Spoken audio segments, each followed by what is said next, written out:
Pindai mata keamanan data berbahaya. Nah, ini yang kemudian menjadi pertanyaan kita semua gitu ya. Apakah kemudian ini juga dikhawatirkan oleh Mas Andi tadi? Tapi begini Mas, seperti yang Anda sampaikan ini sudah terjadi gitu ya. Mau bagaimana lagi? Tapi kalau dari lubuk hati terdalam gitu ya, pengennya seperti apa sih?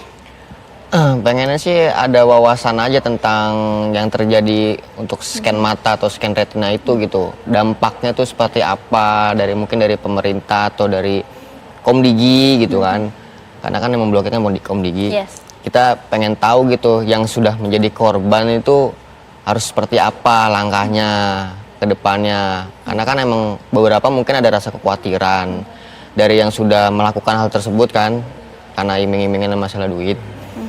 Nah, biar ada pemerintah tuh biar ada informasi aja sih Mbak, yang lebih detailnya tuh nanti kamu bakal kayak gini loh ke depannya, kayak gini-gini loh gitu. Oke, nah pemerintah kita sudah cukup tidak sih langkahnya saat ini Abah? Pemerintah sih upayanya ada, tetapi cukup aja belum. Sebetulnya yang kita lebih harapkan adalah kalangan sosial media. Ya, sekarang kita bicara di TikTok itu kedua terbesar di dunia. Kemudian kita juga ada di YouTube dan lain sebagainya. Saya menghimbau aja ya boleh ya. Jadi masyarakat kita sosial media, tolong untuk kasus-kasus yang seperti ini jangan sampaikan kehebohannya, jangan sampaikan bahwa bagaimana itu sekarang orang banyak terhebohkan dengan isunya ini, tetapi justru memberikan solusi mengenai bahayanya. Sudah saya utarakan tadi bahayanya seperti apa. Mari kita orang yang lebih mengerti, kalangan intelektual, bantu orang-orang seperti Mas Andi di sini untuk bisa lebih mengerti. Di luar sana masih banyak yang nggak ngerti. Tadi aja bilangnya kan barcode. Saya yakin bukan barcode, sebenarnya itu namanya QR code. Karena sekarang udah nggak ada barcode yang di sini, yang kotak, betul kan bentuknya kotak. Nah itu yang namanya QR code.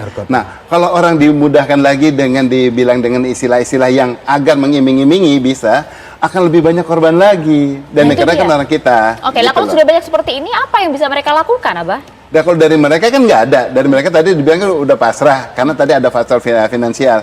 Tapi baru dibayar 200 sudah puas ya kan, dan tahu ini masih akan berkembang. Nah, mari kita yang kalangan intelektual di sini yang mau ayo dong saling bergabung.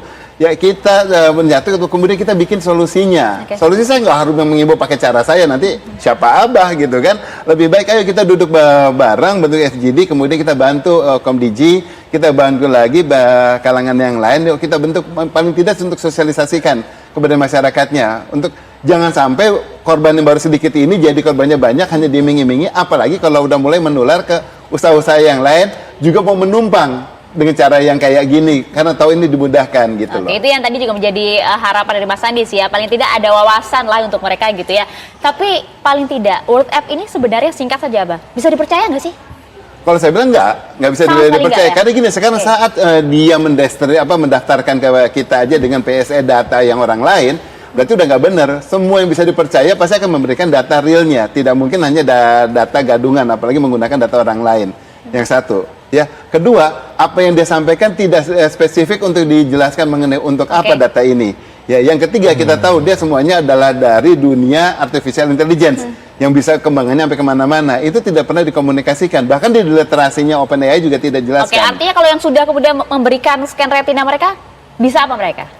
Nggak bisa apa-apa ya, datanya sudah ada kan, itu data identitas ya, biometrikal udah nempel di kan. Nggak mungkin saya anjurkan Mas Andi ganti matanya udah bagus. Aduh, dia di situ kita ya, gitu. Jadi sebetulnya yang perlu kita sadari secara sosial ya, jadi digital ini sudah menjadi bagian yang tak terpisahkan dari kehidupan kita.